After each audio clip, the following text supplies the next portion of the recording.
Guys, good morning সবাইকে। তো এখন বাজে সকাল 5টা আর আমরা রানিং করতে উঠে পড়েছি।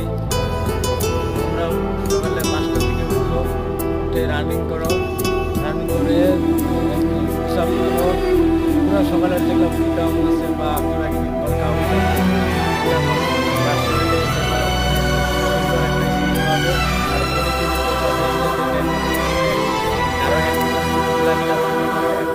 বন্ধ করার পরে আরও শরীরে তোমার একটা গ্লাসিং এসে পড়বে।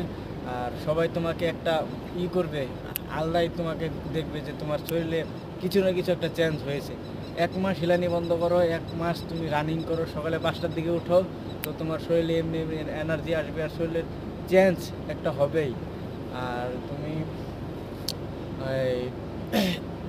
কী করো, ঘুম থেকে রোজ 5টার দিকে উঠতেই লাগবে, যত কষ্ট হোক, ঠান্ডা হোক, গরম হোক, 5টার দিকে উঠতেই লাগবে।